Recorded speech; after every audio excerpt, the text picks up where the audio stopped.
All right, greetings everyone. If you can hear me, just give me a thumbs up in the chat and we're going to go ahead and get started.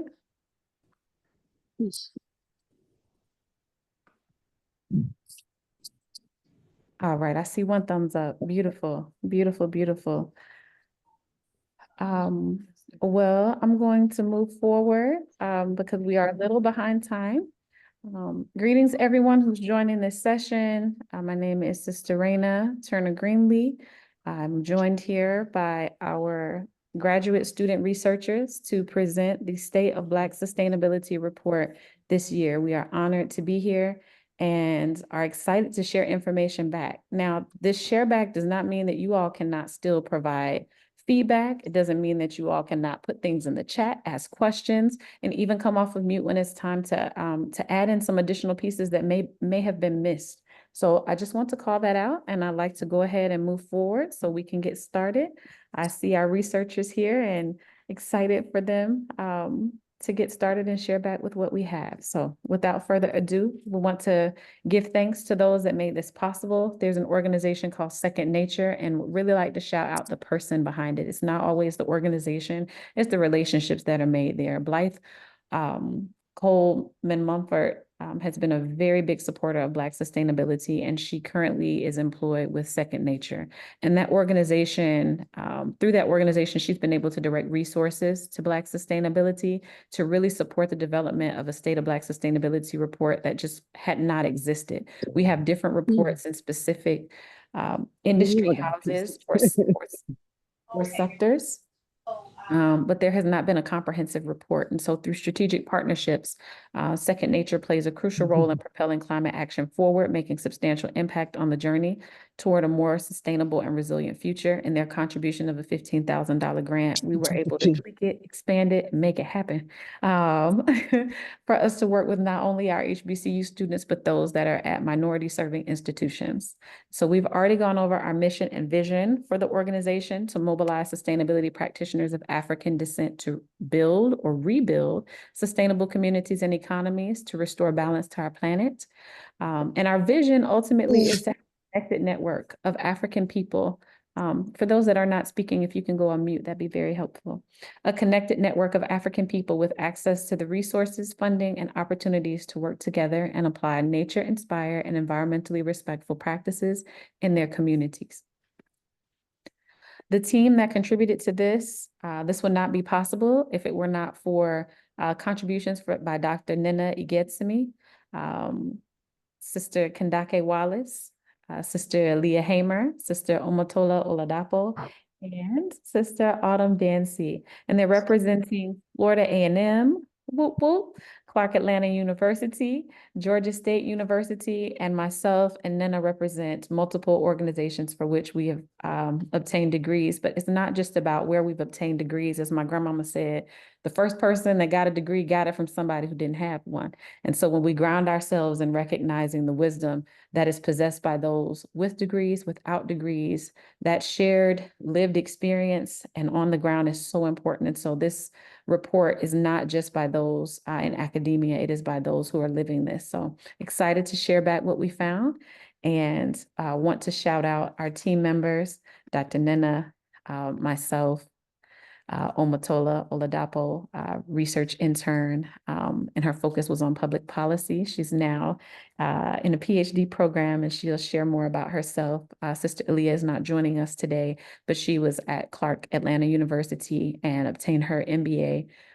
And then Sister Kandake Wallace is at FAMU University and is a PhD candidate. And Autumn Dancy also is at Florida A&M and is in a master's program. And so I'm clicking through these slides pretty swiftly. They will have an opportunity to introduce themselves a bit later during the presentation, so you'll learn a lot more about them. So without further ado, we'd like to jump into our State of Black Sustainability report. And the reason why we pulled it together was due to an absence of community-owned data related to the impacts and solutions around climate and environmental challenges in our communities. And so we've been developing the State of Black Sustainability report. This won't be the first or last But the contributions that were made by our members, we'd like to give thanks to each of you who've joined the call and give thanks to those who are not on the call.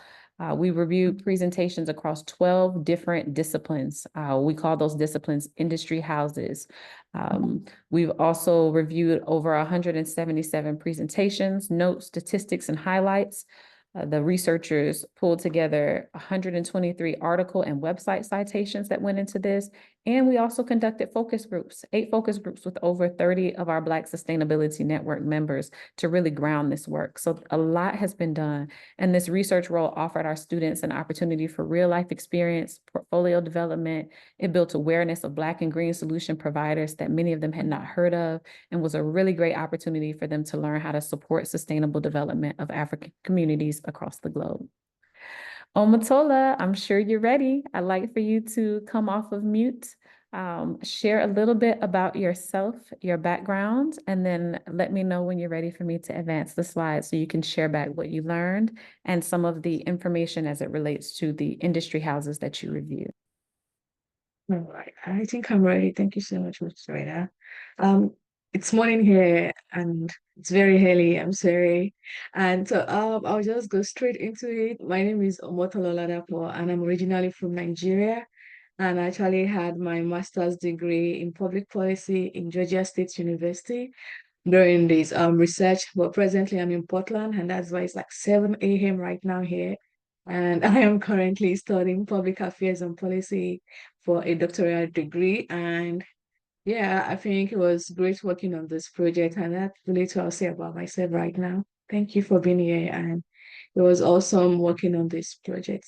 Thank you.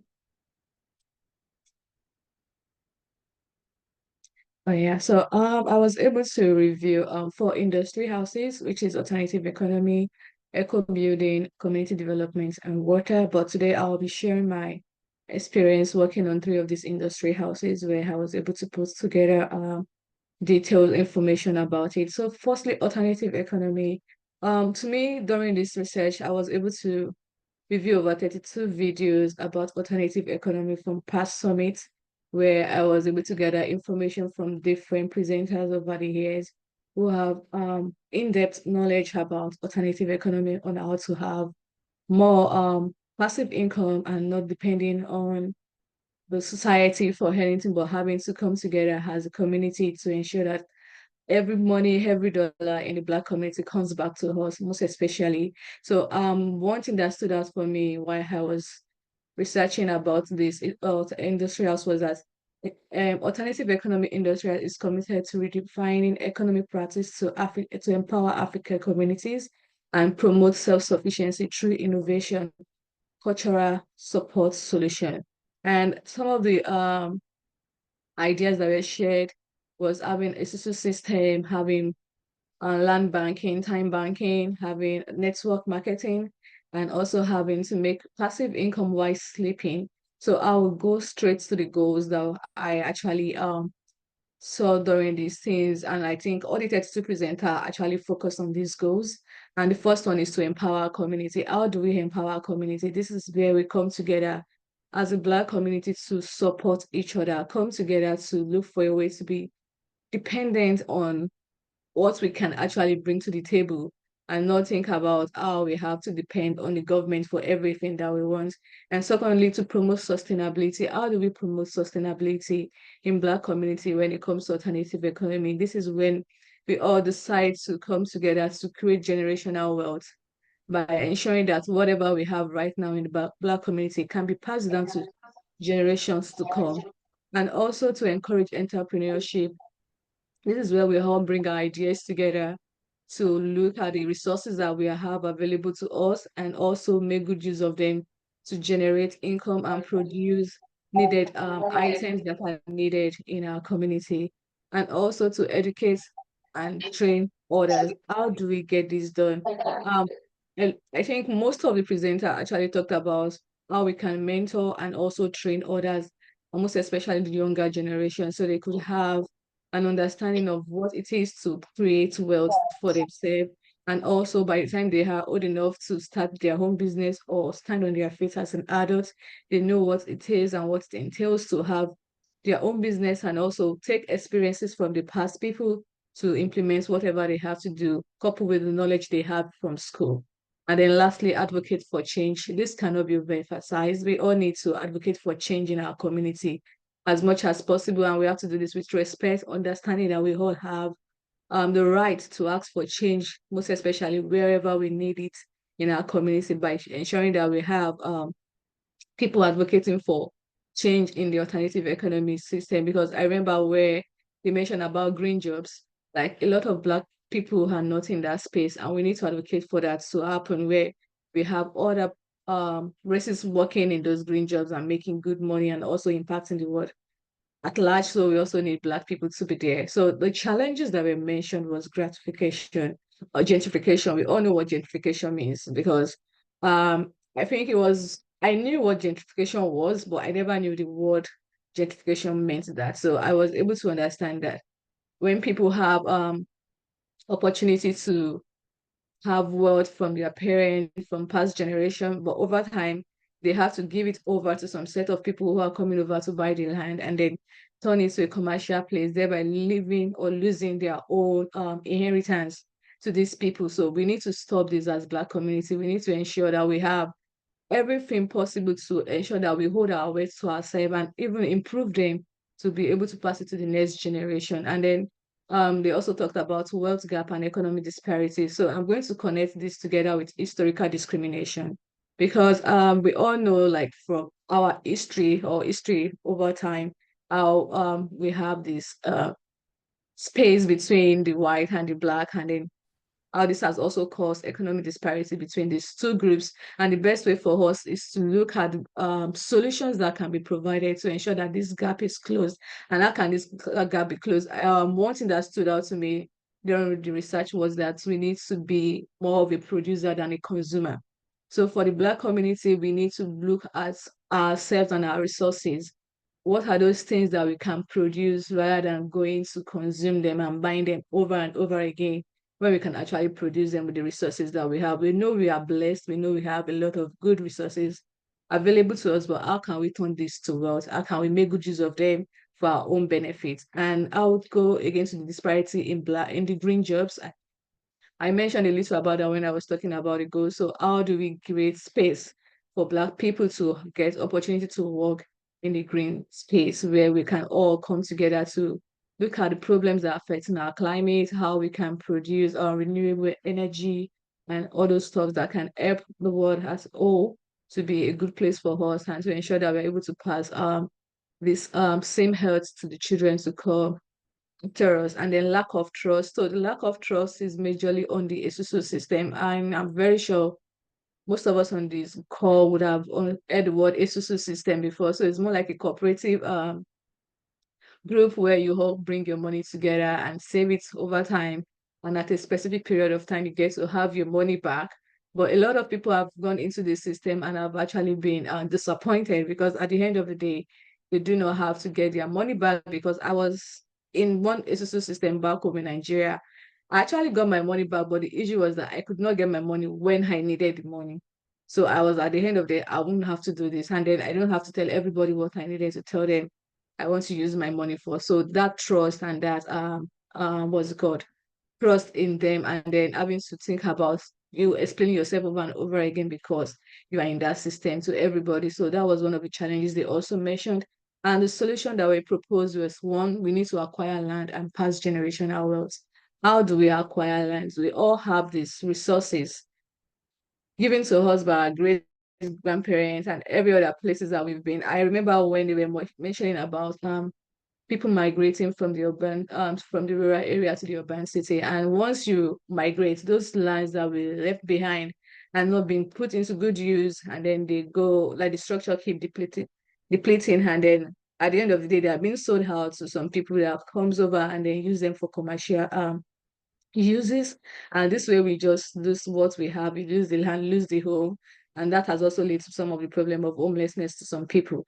And then they also talked about supporting Black owned business. So we need to support ourselves as much as possible. How do we support ourselves? We need to know what a Black community is producing, look at that business that they are producing. We need to keep this same dollar coming back to us.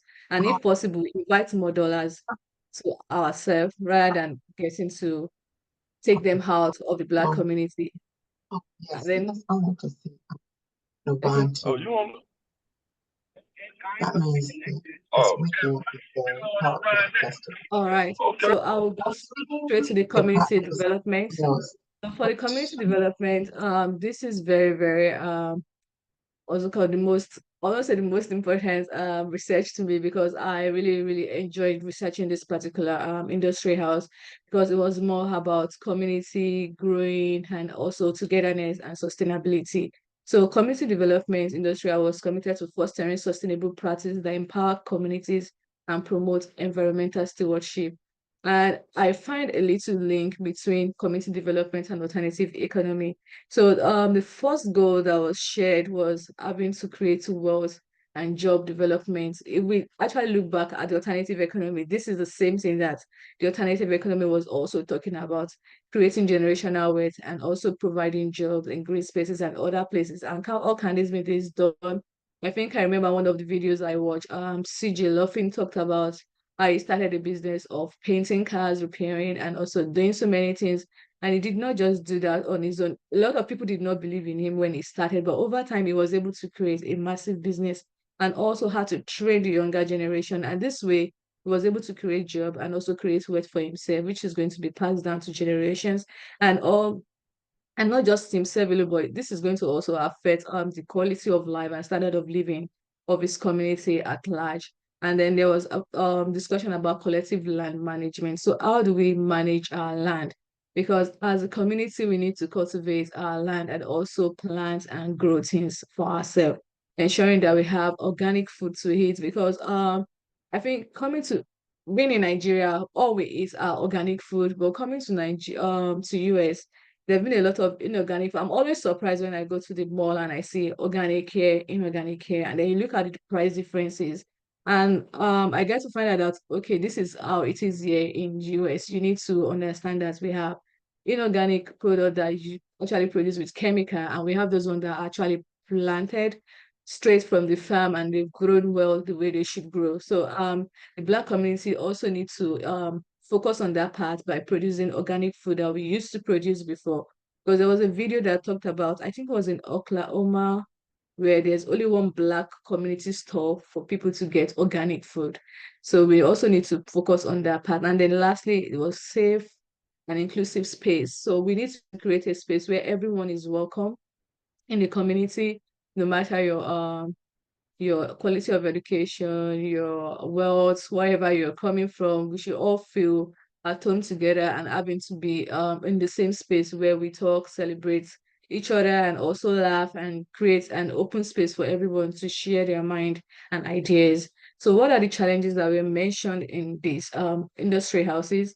They talked about people who do not connect with the nature around them, and we can actually say this is so true about a fast-paced community or a fast-paced world where everybody have access to iPads, to phones, and we do not even think about the garden around us, the trees around us, or trying to just take your time out of those gadgets and just visiting a park, take your time to soaking in nature. And this needs to be talked about because yeah, I think one of those things my mom Bat talked about in a video where she created a home for children to learn their culture and every things, and also folklore was one of the important things to me that was talked about. And also yeah, this leads to me talking about children and adults are disconnected from their cultural roots. Uh, I've seen a lot of people claiming to be American.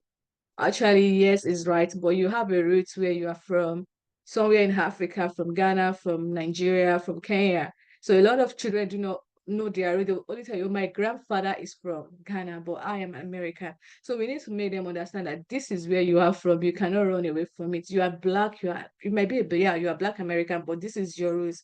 And you can give them the opportunity to go back to wherever they are from to also experience life there and have an understanding. And I think one of the summit also took 25 people to Ghana, I think in the earlier years of the summit, to have an experience. And one of the girls there was actually grateful. She was able to go there and she wrote a book about her trip to Ghana. And then there's deficiency in community commitment. So a lot of people do not have that opportunity to commit to their community because everyone has actually migrated to the city to ensure they can have access to their own needs. So there's a need for us to always go back to our community where we are from, no matter where we get to have to make our own income or anything, but we should always stay committed to our community and also go back there to implement change and also give back to the community where we came from or we've grown. And then there's also limited access to quality food and absence of trade and apprenticeship opportunities. So I'm going to link those two together. So I think I talk more about this quality food when I was talking about the goal. So I'll move straight to the absence of trade and apprenticeship opportunity. So one of the videos talked about that a lot of children do not have access to learn skills apart from what they are being taught in school. And these skills are viable to them out of their four corners of their classroom, and there is a need for them to actually have someone to take their hands and teach them this trade, no matter what the trade might be. And I think CJ Lofen is doing that.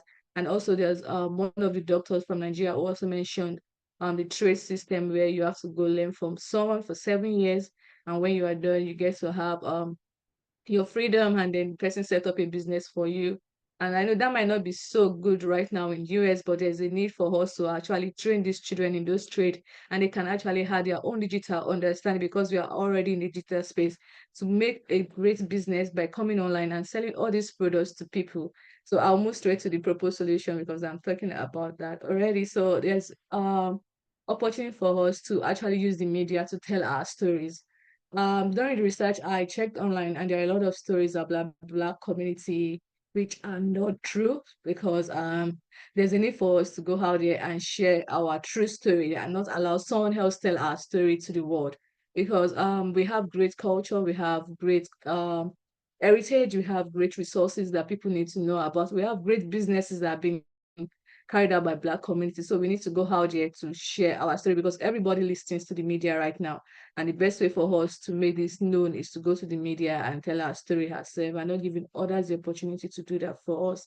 And also the hand-on work to build wealth. This cannot be overemphasized. We all know what this has been all about, ensuring that we have the grace to pass down generational wealth to the people coming. So we need to build the wealth that we want and also pass that to generations to come.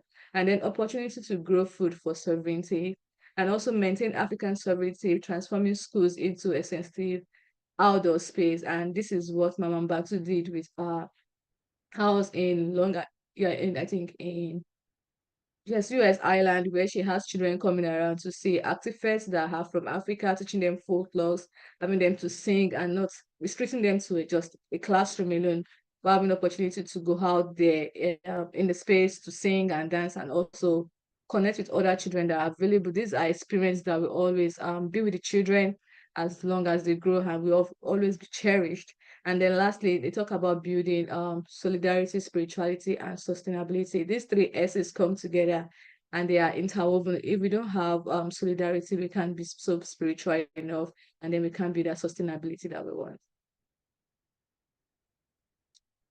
Next slide, please.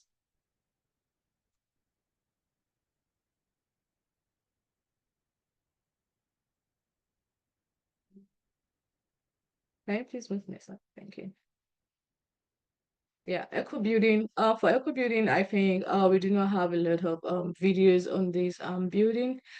This industry house. We have 4 videos from past summits, and they were actually focused on turning wealth into waste. Turning waste into wealth. I'm sorry, and this is by using materials that are not really important to us as human, like PET bottles, shipping containers. We think, oh, shipping containers are just for shipping items, but they can actually be used or turned into building very, very affordable houses for people around us, and also having to live off grid and also shifting from system of non-renewable energy to renewable energy, such as hydro, biomass energy, wind, solar, and geothermal. So I think one thing that stood out to me when I was watching this video was about a family that are living off grid. And this is the first time of me hearing the word living off grid, because we all live in a community where we are all together and we have all our electronic gadgets with us. But this family choose to live off grid, to plant their own things, to live their own life, to live according to how they want it and not having to be so focused about what is out there or waiting for them. They are living in their present time and having to have a life of their own, having their own electricity generating. And I think Abasha, yeah, I'm going to do that shout out to Abasha. Going back to Ghana to actually create a system like that was also good. I remember like from the first year to like this present year, I've seen a lot of improvement from what Abasha has done, how they've been able to build their own house in Ghana and also make sure that their waste is what generates electricity and also provide or pump water into the house, and how they've also grown their own food in the same space. So I'm going to mention the goals that was actually talked about in this community, this industry house. One was fostering resilient community. How do we build resilient community? This is when we come together to ensure that no matter what comes our way, we have to continue to move forward. We have to continue to bring change that we want. And this is what Abasha has done. This is what the family, I can't remember the name of that particular family that are living off grid. They ensure that they are actually building a resilient community, continue to grow, continue to improve, and also make use of resources available to them to ensure that there is no waste, and then every waste is converted to something useful and usable to them. And also having, I think they talked about giving back to their own children in their home too. I know that relates to holistic health, uh, industry house, having to use apps to ensure that they are living healthy and they had living strong to avoid obesity. And then they also talk about reduce or repurpose of waste. I can't talk so much about that already. I've mentioned how they've turned what's it called? How they've turned their sewage into creating water and also generating light, and also integrating more green spaces. How can we integrate more green spaces? I would say I've seen a lot of that here in US, where people have been able to integrate green spaces into their own buildings, having to have people go into a place that is calm and more like a wellness place for them to actually ensure that they are in good mind frame to get things done, and how it has actually calmed their spirits most times to get back to themselves, and also to talk about cultural identity and integrity. How do we preserve our cultural integrity and identity? And this is mostly about us retaining those structures that have been built in our own way, like in African settings. Because I was, yeah, I think when I got to Portland some weeks ago, they were showing me a building that was over 100 years, and they said this is a Victorian building. Like, is there anything like an African building that you can tell me? If you see a building, you say this is an African building. So we need to preserve our identity and our integrity when it comes to eco building. And then the challenges that were mentioned was having generation of traditional African architecture. So a lot of buildings that are presently available right now does not depict any of African heritage or African picture of buildings that we all already know. And we need to also, like, at least at the same time ensure that they are actually maintained to so that we can pass down to generation or pass that to the younger ones that are coming behind us, because they could see if they could preserve a building for 100 years and it still matches this present day structures and building, what about us African communities? Can we have the same thing? Can we also ensure that our old buildings are not torn down or tear down to build new structures for commercial use or being sold out to other people that needs this land just because we needed the money? And then it's also talk about issues of access to affordable housing. I think this part was more about how we can actually take a lot of people away from the streets, fighting homelessness by ensuring that we are able to build affordable houses with shipping containers. Actually, the picture below this slide is a building made with bamboo and shipping containers. You might not see a lot of it, but this kind of building are actually suitable to live in, and also very good for our community. So we need to focus on how we can make good use of resources that we have. We have bamboos, we have shipping containers that are lying out there. So we can actually come together to make this good these resources to build affordable houses for people. Then also it talks about access to expertise, innovative technology and partnership. Black communities were actually mentioned in this particular video. There is no access for us to actually reach out to other partners who are doing well in this industry, who has access to innovation and technology into building African structure that can be seen and that can be preserved over years to come. So there's a need for us to connect with other people in the Black communities who are also in this space, who are also trying to build an equitable system or affordable houses for everyone to live in. And the proposed solution that we mentioned is that one, we need to revive indigenous knowledge and practice within African architecture. So how do we do this? How do we come back to this practice? We know some people say, oh, in the olden days, houses were built with mud, but now we don't build with mud anymore. But what are those things that were very salient when they were building those houses? What are those things that were used? They were using palm tree, they used a lot of different things, but how can we modernize those stuff to build and build a good African structure right now, and then ensure that those practices that we had initially were not going into waste or will not disappear over time. And secondly, there's a need for us to have efficient policy implementation that's going to bridge the gap between the practical implementation and whatever is inside the constitution. Because one of the presenters talked about how they have to battle a lot of things during the processing of construction. So there's a need for us to have policies that are very, very accommodating to whatever we are going to be implementing over time, and also have people to come together to advocate for change in those policy. And also they talk about repurposing shipping containers for affordable and eco-friendly buildings or houses. So I will move to the next slide.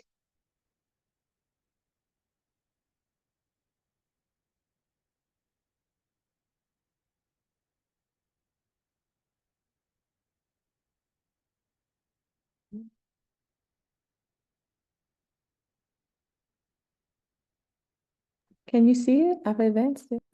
No, the slide went backward instead of forward. Yeah. Okay. Yeah, so the unique experience I had during this research was to actually learn best practice in research and development. And I would say going through this process, it was for 4 months. It actually built the how would I call it, that access to understanding that you can do whatever you put your mind to as a researcher, and has actually transcend to me being in this PhD program right now, having to read over 300 pages, having to devote my time to understand what is being said by presenters or authors and understand from their own point of view, and also think about what I have in mind, my own ideas about their presentation has helped me a lot. And then also talk about easy citation process. I knew about Zotero and other citing what's it called, app and resources. But over time, when I worked with Black Sustainability, I learned how to use Scribe, which was easy and fast, having to just put it on your browser and get into sites different books and articles easily, and also transfer of knowledge from the initiative. I have an NGO back home in Nigeria, and I would say most of the things I learned during this research has helped me to actually create some changes in the structure of the NGO back home in Nigeria, and I'm very grateful for that opportunity. I'll say thank you to Ms. Raina for this opportunity. And what I have learned over time, I learned that effective strategy for impactful initiative within Black communities. This industry has opened my eyes to a lot of things that I hear in US, and a lot of things Black communities are facing, and a lot of changes that can be implemented. And I think because I see myself as a Black person, because I am Black person and I'm part of this community. So I also have to look for ways I can actually create impact in my community no matter where I am, and also to empower individuals to assert for their rights. You cannot wait for people to make change for you. You have to go out there to create the change that you want. And also talking about preserving our culture and also wellness and sustainability. And my shout out will always go to Abasha for what they've done on growing organic food over time, having them in Ghana and also having them in Atlanta. Next slide. Thank you so much. Omotola, here we Yeah. go. Yeah, there's my final reflection. And my final reflection is that having to go through all this research and understanding this industry house, one thing that stood out to me is that they want us to all have knowledge about practice and how to live a sustainable life, and also enable us to take actionable steps towards self-sufficiency and community resilience in a system that often overlook our needs. So, like I said, we need to go out there to advocate for changes that we want in our community as much as possible, and also to look inward. What are those resources that we have that we can use to create changes that we want? Thank you.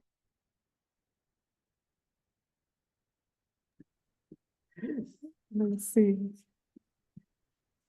Thank you so much, Omotola, for those reflections, for the words. We're so grateful to you. We could not have done this without you. And for those that are interested in reading the reports, we have individual industry house reports, very specific to each one of those industry houses, as well as a comprehensive report. And so I'm going to turn it over to Kandake Wallace for her to go through her sections and segments. And if you have questions as they're going through, again, drop them in the chat. They can respond once they've completed with their presentation. Kandake, introduce yourself and we'll move forward. Greetings, everyone. Thank you all for taking the time out of your day to come listen to all of these presentations, including this one right now. I'm Kandake Wallace. I am a daughter and I'm a sister, and my mother's an ancestor now, so I do a lot of this work in her honor. I'm currently a PhD candidate in environmental science at Florida A&M University. And I'm honored to be before all of you all today because I look up to much of you all's work. Next slide, please. So my experience throughout this internship, again, you all have heard just the process that we went through with reviewing prior summit presentations, reviewing literature on the subject or the industry houses, conducting focus groups, conducting interviews, and throughout all the entire process, I have been able, honored and privileged to listen to and learn from the elders, particularly within the sustainable agriculture industry house, just because I'm very interested in that work, but across all of them, because all of it inspires me and motivates me. And a particular shout out to Habesha again, just because the founders came to or went to FAMU, and so that's where I'm from. And just to see where they started, where I'm from, it gives me hope because they're the future now. And some lessons that I've learned throughout the process. I further developed my skills of just intently and attentively listening, because I just had to be very receptive to different perspectives and insights throughout the process, because we just heard and learned from a lot of different people from different areas. I've learned to look at things much more objectively, and I've learned the power of discernment. And I think most importantly, I've learned to focus on the work, and then the people will come as you all have now. Next slide, please. So the first industry house that I got to review is an industry house that I'm currently working in myself within climate and environmental justice.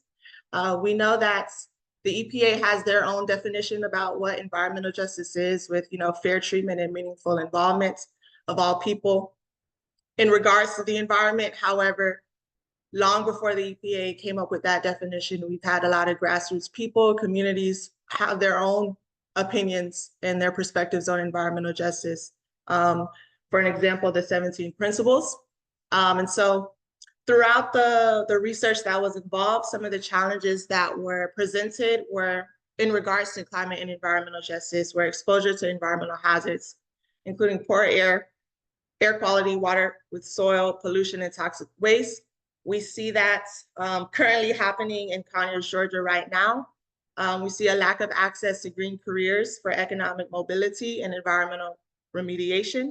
When the environmental justice incurs, we see ecocide and genocide of communities of African descent and Black communities. We see housing affordability, displacement, and gentrification, and we see energy burdens. And I just want to acknowledge that across all the industry houses, the challenges of our continued oppression, of colonization, of capitalism, of imperialism, although they're not explicitly stated here, that's a challenge we all face wherever we are on the world as African people. So even though I didn't put them on the slides, they're just assumed across all of the industry houses. Some solutions that were presented throughout the research process where we need to fund frontline communities with adequate resources. We see that climate and environmental justice is a hot topic now, especially with all the funding that is being allocated to supposedly environmental justice efforts. However, we've seen in the past that these fundings are going to, organizations and institutions that are not directly in those communities or impacted in the way that we are. And so funding the people who have been doing the work way before the funding even came and who are on the front lines will be very important, and not just giving them 5,000 or 2,000 here and there, but adequate funding to solve the problems that they did not create. Another solution was to educate and organize and to build community power. Again, like in the situation in Carthage, Georgia, like in Jackson, Mississippi, like in Louisiana, which I'm currently placed in now. It's going to take the local community and build off of going on to the next point, prioritize local action while still aligning with national and global efforts. It's going to take the people who are actually living there to be at the forefront while still taking on support of national people and organizations and even international. But you've got to start local because those are the people who, are experiencing the injustice and whose voices need to be heard first. And I want to end this slide with the quotes. I'll end all my slides with quotes, but we still think of air as free, but clean air is not free, and neither is clean water. The price tag on pollution control is high. Through our years of past carelessness, we incurred a debt to nature, and now that debt is being called. And unfortunately, for many of us on this call and for many of communities that are impacted, we are not the one causing this destruction and this disaster, but we are the ones that are paying the price. So, again, I think we just have to keep on building that collective and community power so that way our voices are heard and so that way we can take our power back. Next slide, please. The next industry house that I had the pleasure of researching and working with is sustainable agriculture. Just the backgrounds, I was a organic farm apprentice in Georgia, and so I'm really passionate about this work as well. Some of the challenges that were presented as we did the research were we have land theft and land loss currently going on in our communities. We have discrimination in loans, racially based policies. We see that with the Pigford case with the USDA. There's limited access to capital, to land, to, sorry, I'm trying to read the questions in the chat, but I'll answer them when I finish, if you all don't mind. Limited access to capital. We have depletion of natural resources with our soil degradation, with loss of biodiversity, and then of course, extreme weather events. We've had 2 hurricanes in the past, I think 2 weeks, and farmers are impacted heavily, as well as just ordinary people. And I just want to note specifically within sustainable agriculture, like all of these challenges are currently going on today, and it's just real crazy, but we see it evidence. And so solutions to some of these challenges, it's my personal belief that every community should have a designated local food production plot, in the same way that a community has a public school, a community has a public parks and recreation, there should be a public farm. I'm all for community gardens and things like that, but I think there needs to be a place or an area through our government, through our city and county governments that is specifically for food production, because what I've seen with community gardens is that a lot of them heavily rely on grants and heavily rely on communities that sometimes may not have the desire or the skill set to maintain the gardens. And so I think for all the local governments who claim to be about equity and food security and all those things, I think this is one of the, I'm a policy person, so this is one of the things that I advocate for personally, because, you know, I drive around and I see golf courses and baseball fields, and, you know, I still see my people hungry. And I think that if our tax dollars are going to maintenance those, they could be going to maintenance farms as well. But that's just my personal opinion. Other solutions that were presented were increased education and outreach to youth for careers and jobs in sustainable agriculture and just sustainability in general. And shout out to Atlanta, because y'all are the mecca when it comes to just youth engagement, youth education, especially when it comes to sustainability. And I've been fortunate to be a part of multiple programmings and initiatives that you all have had. And we've got to keep doing it, because, you know, the youth are the future, and you've got people such as myself and the other interns on the call who want the baton when you all are ready to pass it back. Next, we got to pay and fund the growers and land stewards, livable wages. Again, support the people who are skilled and the people who are currently growing. We've got to make sure that we support them, especially if they're Black, especially if they're doing it in an urban setting and with limited resources. So if you're unable to grow yourself, you know, you can support farmers markets, support CSAs. And shoot, some of them have Patreons, some of them have different ways you can donate. If you go to Kroger or Publix, just also support your farmers who are there, because they are there. Land and farm cooperatives we're seeing more of, and who are really carrying the baton from our elders as well, especially in the South. I love what I'm seeing in the South, and increased emphasis on soil and human health. So when we talk about sustainable agriculture, it's not just about, you know, growing food. It's also about protecting the earth and all of the other living forms that are in existence with us.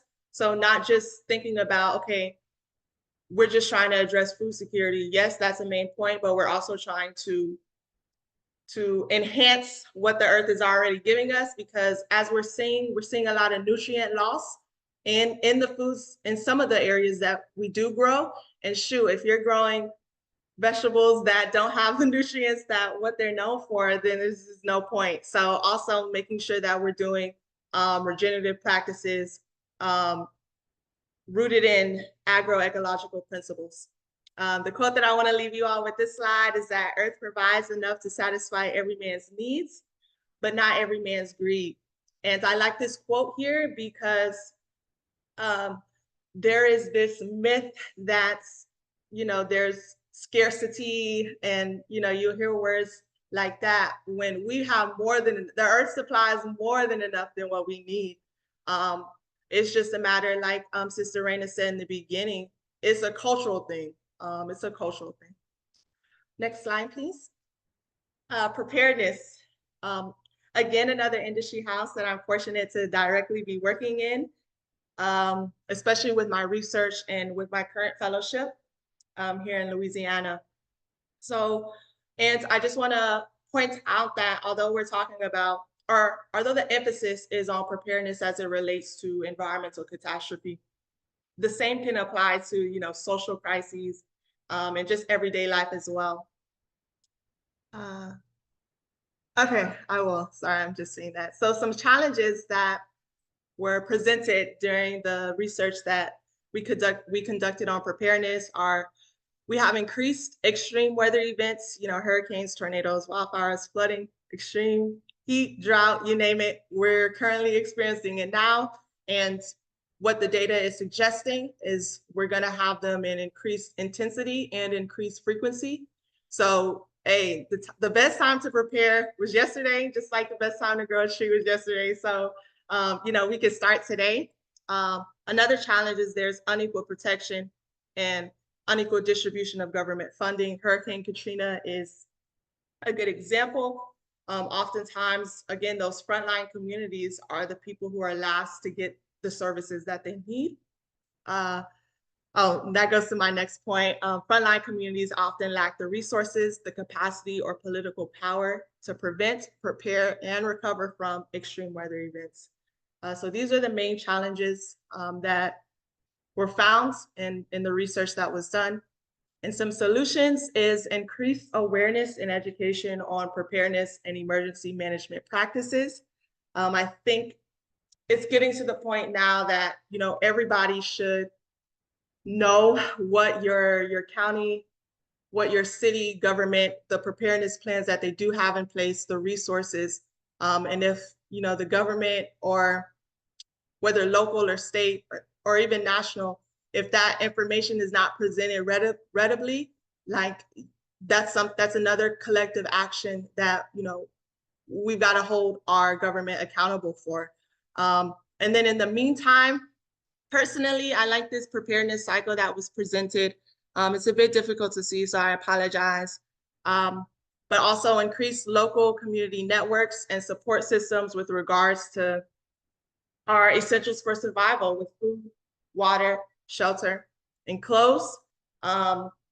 So making sure, you know, again, back to the sustainable agriculture, like if Publix or Kroger or Whole Foods, if they shut down, Trader Joe's, if they shut down in the event of a weather disaster, do you even know who's the closest farmer to you, right? Like I think those are where's the closest food source, actual food source, not a food supplier that you can go to in times. Do you know where your water is coming from, or who has extra water? Like just knowing those things is half the fight. And so just mentally preparing and always being in that preparedness state will be a plus, because I can guarantee, you know, these weather events, if we don't act in the way that we're supposed to, it's just going to get worse. So we definitely can do our part to becoming more prepared, even though we're not causing the issue.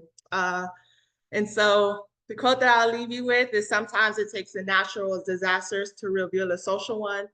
Again, like Ms. Raina said, you know, it's presented as a climate crisis, but it's really a social crisis. And you know, I love that she opens with that, because, you know, if we focus as much as we do on climate change to social change, we would fix the problem. But you know, we're gonna get there, I think. And the fact that all these people on this call, it gives me hope. Next slide, please. So lastly, holistic health. So this is the industry house that I'm not currently working in, but I think it's what we all do it for, right? We all want to live in health. So it was a joy to learn, because I'm not directly involved in the work. But some of the challenges that were presented in regards to holistic health were discrimination and bias in medical care and inadequate quality of care to the care that does exist. A lack of access to healthcare and healthy resources. Oh yeah, it's crazy, because about the controlling the weather thing. I don't know if you all have heard of cloud seeding, but you know, that's a real thing, and you could argue that is them controlling the weather, or at least controlling, you know, precipitation, but unrelated to the recent events. But yes, as soon as I was hearing like politicians speak about that and people automatically like rejecting it, you know, I've seen research of where they are, you know, manipulating, just in the same way that they manipulate the lands. You can almost guarantee they're manipulating other things. But anyway, back to the presentation. The lack of access to healthcare. Okay, sorry, okay, yeah, we've got to wrap up. Lack of indigenous, culturally relevant holistic care practices in home and healthcare facilities. Intentional efforts in U.S. to commodify disease and unhealthy practices. Solutions, I'll go through these briefly. It's not enough to just have a Black face if that Black face isn't protecting Black lives. So I know a lot of push with diversity, equity, inclusion, and it's needed, but we've got to make sure that even with the Black face or the African face, they've got to be incorporating African frameworks that protect and heal African people. The emphasis was on nutrition, nutrition, nutrition in a lot of the videos that were seen. So, you know, what you eat, pay attention to. What you consume, period, physically and mentally and spiritually, pay attention to, because, you know, that affects your health.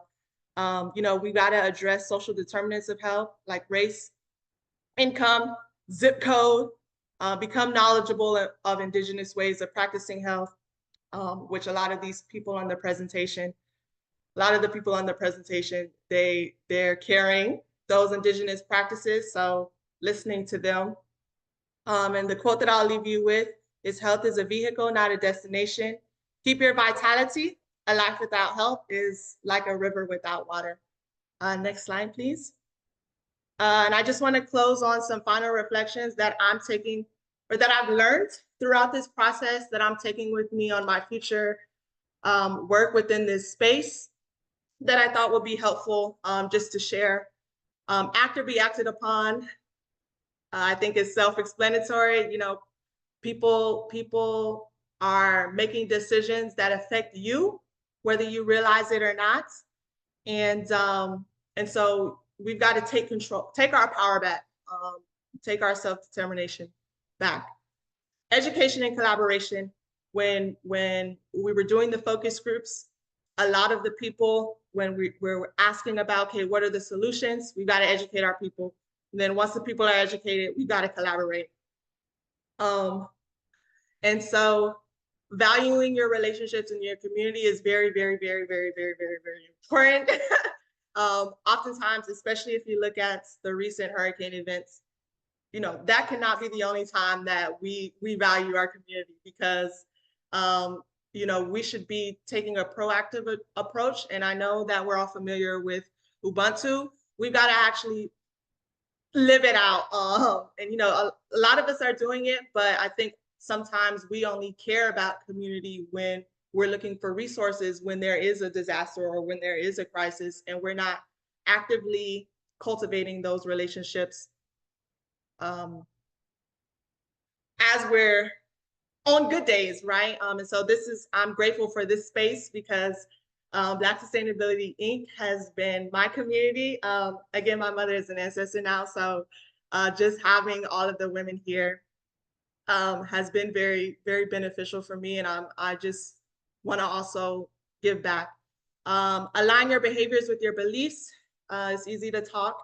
We've got to do, which a lot of us are already doing. So, but this is just something that, you know, I constantly have to check myself as I'm doing the work, because it's very easy to have the mindset, but then to actually implement it in action when we have a whole society going against that belief is difficult, but it's rewarding. And lastly, I want to end with start within. I remember watching a presentation by Baba Cordell on preparedness, where he spoke about, you know, before we even can confront the enemy and the oppressor in a meaningful way, we've got to make sure that, you know, internally we good, we straight, and that goes within our individual self and as well as our collective self. And lastly, I just want to end in the quote again.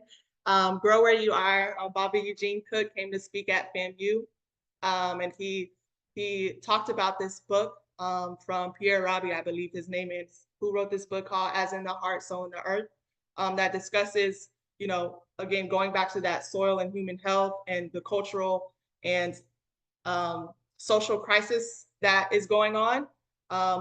You know, our physical reality is a reflection of, you know, ourselves. And so when we do the internal work, I think we'll be all right. And so that concludes my part. I just want to say thank you to Ms. Raina and Black Sustainability Inc. This has been a pleasure. And for all the elders on the call, if you all have children or college-age students, please let them tap into the internship that this provides, because Black Sustainability should have their own university, BSU, because I've learned so much from them that, you know, you do not get at even HBCU. So much gratitude to you all, and thank you all for listening. Thank you so much, Kandake. Thank you so much. You all, we do have another presentation that's starting in a few minutes. I want to make sure to give space, though, to our final researcher. If you all bear with us, we're going to extend this time just a little bit. We will still get started within this room for the Building Resilient Communities with Modular Microgrids. I just wanted to call that out and make sure that Autumn has an opportunity to share her work with BSI and what she covered. She did an amazing job, and I'm very grateful to Kandake and Omotola, as well as Aaliyah, for all that they poured into this. So Autumn, you're gonna seal us up. Good afternoon, morning, or evening, depending where you are, everyone. I want to start by saying thank you all for allowing me to be in this space. I've been very grateful for every step of this opportunity. Much thanks to Miss Raina for seeing potential in me and giving me an area and a space to grow and learn from so many inspiring and innovative people that are really making differences in the world, which is what we need the most now. So it has been a grateful, grateful opportunity to learn from you all. And I'm excited to share with you a little bit of what I've learned. So my name is Autumn Dancy. I am one of the research interns at Black Sustainability Incorporated. And I've loved the environment all my life. A special thanks to my family. They raised me with those same values. I was born in Boston, but we moved to Florida when I was young. And so nature and preserving our environment has always been important. So thank you to my family for laying those first foundational principles. And thank you to everyone else for helping me grow. My main mission right now is implementing an environmental restoration effort in my hometown of Vero Beach, Florida. The Indian River Lagoon is suffering greatly because of anthropogenic actions. So I'm working to hopefully resolve that. And that's all we can really hope for. And fun fact about me, I've been a vegetarian for 5 years. We can move on to the next slide. As Ms. Raina said, we are running a bit behind schedule. So I'm going to need to move through everything a little bit swiftly, but you can always read our in-depth reports on your own time. And you can also contact me anytime with any questions. But I just want to again extend thanks to Ms. Raina and Ms. Yema for the opportunity to learn from them and to be introduced to this world of knowledge and to such a network. They really laid the foundational need for a network of this magnitude. They saw a weakness and they saw something that was missing in this environment, which is a collaborative effort between us all and a way to kind of have a core headquarters for us all. And so thank you to them for creating that. And my greatest asset that I've taken from this experience is the knowledge that I've gained from the professionals, trailblazers, innovators, and elders within the Black Sustainability Network. So thank you all. And as for the research that I did myself, all of this research is based on information that we have received from environmentalists in all of the different industry houses. I'll begin first with the first industry house that I started looking over, which was education and cultural preservation. So we can all think about a time where no matter how far away it was, that cultural wisdom was dominant. It was the dominant way of education prior to the industrialization of education that we've seen, especially in the Western world, but really globally. And this cultural knowledge taught respect for the natural cycle of a balanced environment. There was really no other way to live. And so we need to make sure that we return to that. Just because we have the ability to make things more efficient, if it is putting a harm to our earth, we need to make sure to shift away from that. And that is what education and cultural preservation really stands for, especially as when we think about cultural preservation, we think about putting forth that knowledge and wisdom that we don't really gain sometimes in a public school setting or any school setting rather. And there's really a lack of equity for Black Americans that begins young and in the classroom. A lot of us, myself included, can think of times where we have been unjustly punished or regarded as troublemakers or disruptions in the classroom when we were just maybe talking, having fun. And next on to that too, the miseducation and misinformation of Black history, especially it could be tied to political tensions. Since Maafa, we don't even have to get into that, but since that time, African history curriculums are very inaccurate and have a bigoted narrative. Oftentimes, education about Black history or even Black current events really negates and doesn't even mention successful Black civilizations and successful Black people. Those type of things are rarely taught.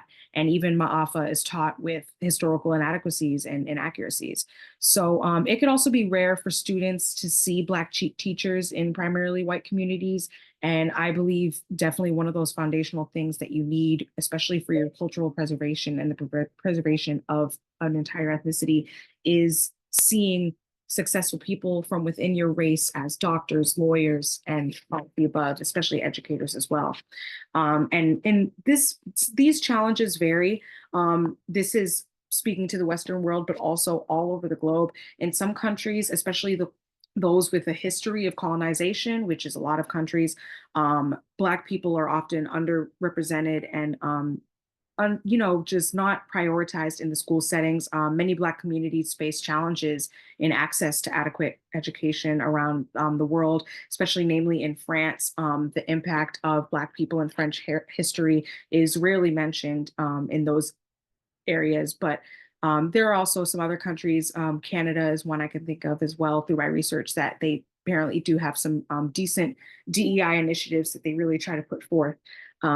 But those were some of the challenges. There are luckily many solutions to this that Black people as a whole and other cultures as well have been doing for a long time. And we've shifted into an area of industrialization of education, but ultimately the education begins within the home. That is one of the main solutions I've learned, I believe, is that whatever's missing in the public school system or in any school system, you can try to provide that within the home. Prioritizing especially sustainability education instead of fleeting trends like robotics and AI. These type of STEM initiatives are useful, but these trends can distract from the preservation of earth practices, which should be kept a priority. Ultimately, a lot more time and education should be put into teaching about the earth and about preserving what we have and protecting our environment. And if affordable for the family, another solution is homeschooling or individualized education with educators that resonate with your family's cultural values. Of course, economics is sadly a barrier to this for many people, which is why you can really utilize certain tools from within the home that won't cost anything to really give your children those missing puzzle pieces that they might not be getting in a school system. One of the things that one of the people that I researched in my research with this, Ms. Madzumoyo, she runs the Aya Educational Institute. She is an incredible Black educator that has developed curriculums and really put forth a lot of knowledge for Black homeschooling. A quote that she mentioned that really stood with me was, the same system that parents saw fail them is also failing their children. And there are ways to remediate that. Another way is it's trying to attend progressive public schools or private schools with a diverse staff of educators. As we progress through time, luckily that's a little bit more accessible, but even in my instance in Vero Beach, Florida, while I was in high school, there was an issue where the city is 76% white. And an issue was a lot of people were naming the fact that there was, I think, like only a few Black teachers in the school. And sadly, that is the instance for many, many places. And in other countries, though, especially those with self-sustained communities or tribes, there is more equal access to education. But ultimately, the root to leaf method forms the building blocks of our legacy. I'll go through that briefly. The roots are our ancestral foundation. The trunk is our core foundational values. The branches represent the contribution of each family member. The fruits depict the cultivation of each family member's purpose, and the leaves represent our growth and nourishment. So this is something that can be very beneficial as well. Moving on from that, though, waste is also, of course, I would say maybe one of our biggest plagues on this planet, especially from human sourcing. And to remediate the waste crisis, innovation for waste includes waste reduction and waste repurposing. And this really is where the solution lies. Many of those challenges, as most of us know, non-biodegradable waste causes pollution and environmental toxins. Many products are made from things that cause health problems like PFAS and other chemicals that really aren't good for human health or the environment. So then you run into a human toxicology and environmental health issue when you think about the fact that many of these items that we're using, even those of us that don't use them, somewhere someone else is, and they're using these materials that ultimately the chemicals within them are not good for us or our planet. And this, of course, impacts Black people more than anyone else. Data shows that Black Americans live closer to landfills than white Americans. The Toxic Waste and Race document from 1987 indicated that three out of the five largest hazardous waste landfills in the US are in predominantly Black or Hispanic communities. Of course, this is from 1987, but we still see the remnants of this today, of course, even in other countries as well. Afro-Latinos or African people in other countries, in 18 Latin American countries, live with unequal social and economic conditions. In fact, 424,000 tons of waste are generated daily in Latin America and the Caribbean, but less than 35% of this actually goes into proper regulated landfills. Two-thirds of the garbage and waste generated in these countries is actually released into open air dumps and local waterways. So even in other places, even some places in America, we can start as small as with littering. Littering is a small way of introducing something that shouldn't be in our environment into it, but this happens even on grander scales with landfills, Superfund sites, and other things like that. As I mentioned before as well, there are many health problems attributed to your encounter, especially long-term exposure to many of these chemicals. It changes the chemical makeup of certain proteins in your body. It makes it so that certain protein receptors can't function properly, which of course is where we're getting the increased risk for different types of cancer. Approximately 75% of US cities derive their water supplies from groundwater, which is often contaminated, especially because for so much of time after the Industrial Revolution, people and scientists weren't exactly aware yet of the impact that would have. So for a long period of time, these pollutants leaked right into our environment and exposed people for generations and has been biomagnifying for decades. And sadly, now we're kind of now keeping an eye on it, but what's out there is already out there. And of course, there's an accident risk associated with these large amounts of waste, toxic waste spills, fires, explosions, dumpster fires, et cetera. There's many, many ways that these, even landfills or other things could cause issues that result in accidents, either from human error or impacts from weather, et cetera. But luckily, there are solutions to this, which I'm grateful that, thankful to you all as environmentalists that I'm sure you all put forth the solutions for everything that we've talked about today. And you're really educating the public on what needs to be done. Tribes in Africa and have been recycling and living a low waste lifestyle for millennia. As I mentioned in the beginning with cultural preservation, those are one of the values that kind of were a no-brainer. It was just how life was lived, as well as with indigenous communities. There wasn't a deliberate thought, oh, let me use something that's biodegradable. Let me try to repair something in order to keep it in the waste stream instead of discarding it. That was just second nature, and that's something we need to return to. And we could do this by having a circular lifespan of materials instead of linear. So instead of disposing of materials after its very short lifespan, all accumulated waste at that point would be useless. It's important to reduce, recover, repair, recycle, and reuse. This goes beyond reduce, reuse, recycle. The first step is an entire refusal of purchasing one-use plastics. I get very frustrated when I see fellow environmentalists using one-use materials. Of course, we all get caught up one time we're out at dinner and they just give us a plastic cup, so there's nothing we can do, but always keeping reusable materials on you. Shout out to Miss Raina for the swag bag that I got whenever I first started my internship. It came with wooden fork, knife, spoon, metal straws, I believe, metal containers to travel with food. And so it just gave me that way to really always keep that in my bag, always keep that on me. So I'll never even have to use any one-use item.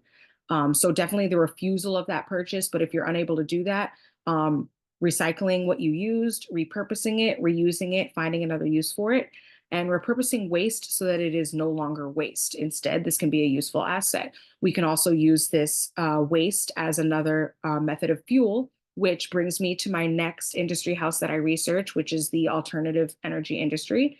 So as I mentioned before, waste is something that greatly plagues our planet, but luckily, thanks to the alternative energy industry. There is a lot of innovation coming, especially within the Black community, that can help solve some of these issues. So, Ms. Raina, if you can move to the next slide, I can get on with alternative energy.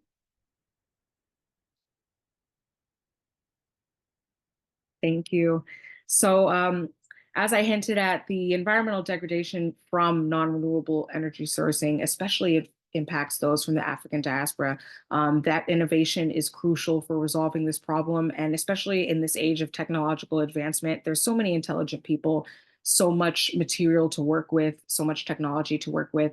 It is almost, it's outdated to use the types of fuel that we have been using, especially because it's been proven ineffective and dangerous. So some of those challenges, including the ineffectiveness and danger, is in every step of the fossil fuel or crude oil or any type of non-renewable energy. Every type of non-renewable energy in every aspect of its lifespan causes a problem. This is both in extraction, distribution, and disposal. So with extraction of fossil fuels from the earth causes pollution.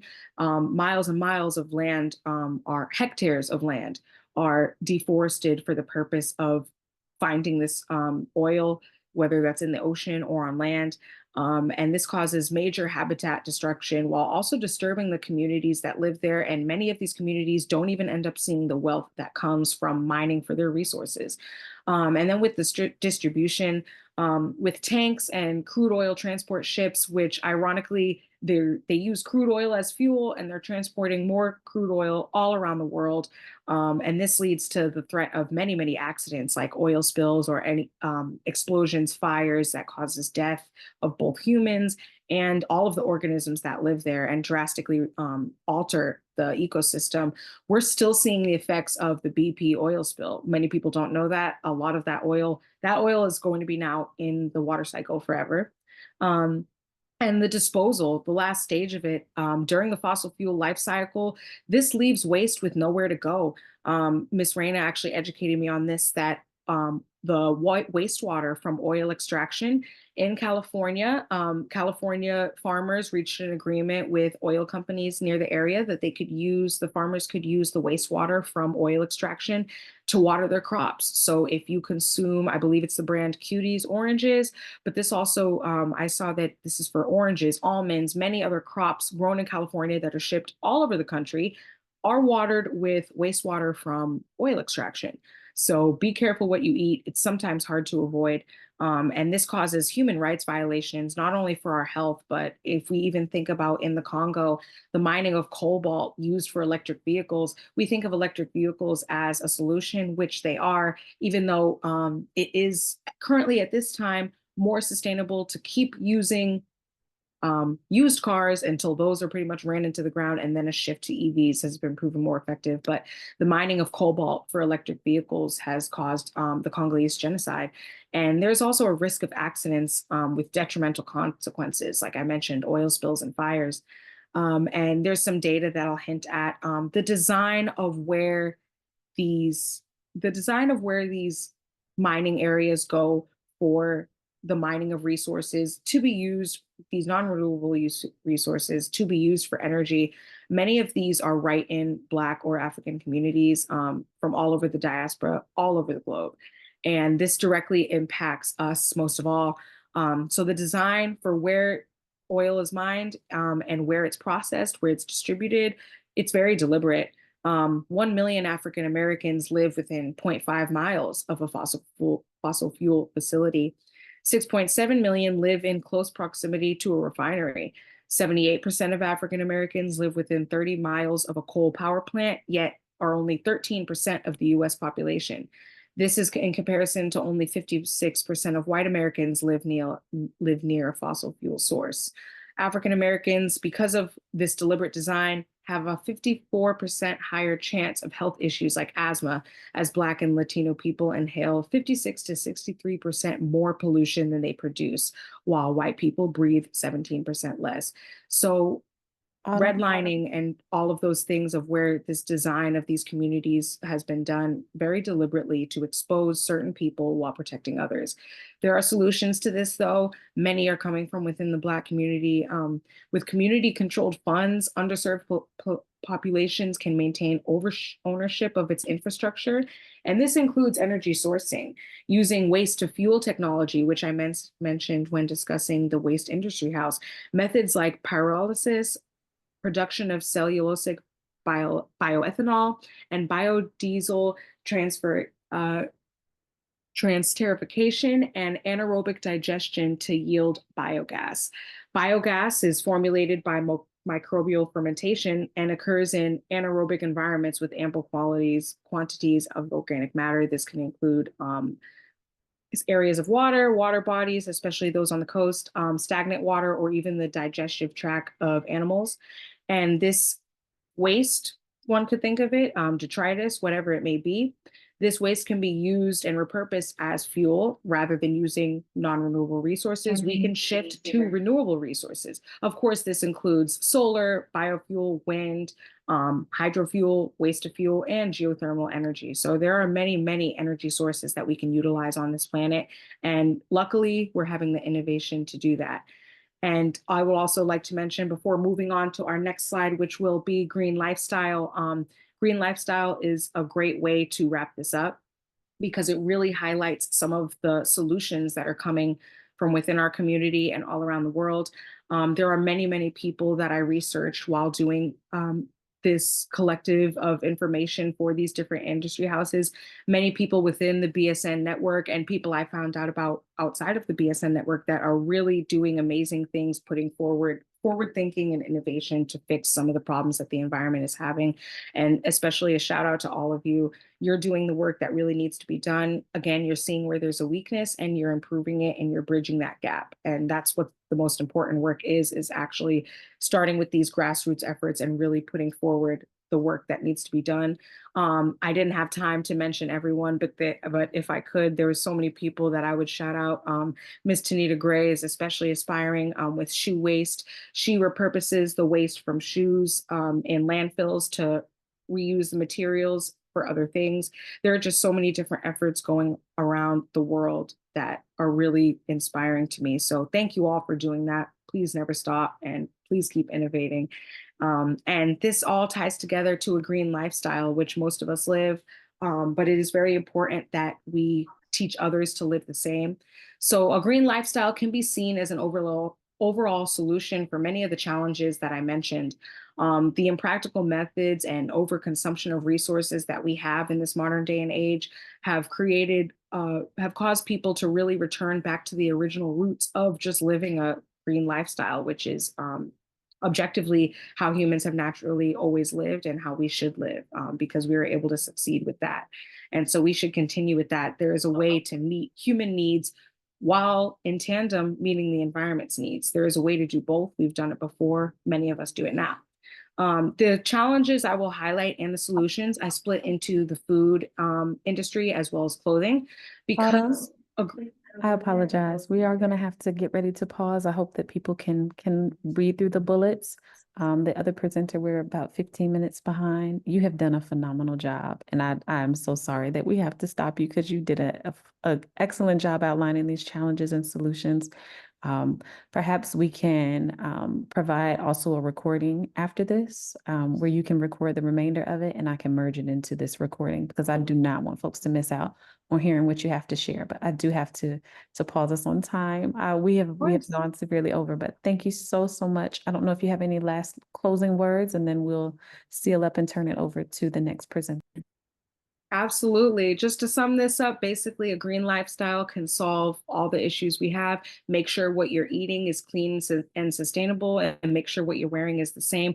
Just minimize your impact. Look into what goes into what you're consuming, what you're wearing, and make sure you stick with the most sustainable option as long as it can be cost efficient, which can be done. As a broke college student, I do it. And so then I'll close this out with my final thoughts right on the next slide. So my final takeaways from this is the exploitative human footprint has really shifted Earth's what started as a high functioning ecosystem and biodiverse has become barren cropland, acidic oceans, and extreme weather. This is a quote from Ms. Raina. But as environmentalists, we cannot preach to the choir. We are here telling each other all of these things, and it's so important that we have these collaborations to hear what we're all doing, be inspired by each other, let people know whenever someone is in need of something, one of us can provide it because we're all innovating these incredible services. But it's important that we don't preach to the choir. It's important that we give all this information to the people that need it. People that need it most are the people on this planet that are not living this way. So it is very important that we spread our knowledge and make all of these environmental initiatives and all of these sustainable shifts in living. We need to make these accessible for other people. We know the crisis at hand, and it is our responsibility to innovate these earth-saving ideas. And my final takeaway from everything that I have learned, once again, thank you to you all for the opportunity to learn from you. And I can't wait to see how your careers continue to save this planet, truly. But the most important thing I took away from everything I learned was the order of importance of what needs to be prioritized on this planet needs to go in order of people, planet, and profit. Profit ultimately should be the last thing prioritized. So, but we all do that. And thank you all for doing that. And please spread the word to the people that need to hear it the most. Thank you so all. much. Thank you, Autumn. Thank you, Autumn. Thank you, thank you, thank you. Thank you to Kandake, Omotola. You all give our student researchers a round of applause. They did a magnificent job, and this information has also been translated into what you all will see at our art exhibit tomorrow. So a lot of this information folks can sit with, and we want to make sure that we retain this information because we know when an elder transitions, an entire library burns down. I'm feeling so much more positive about the outcomes and outlooks for us as a community, as an outcome for our community.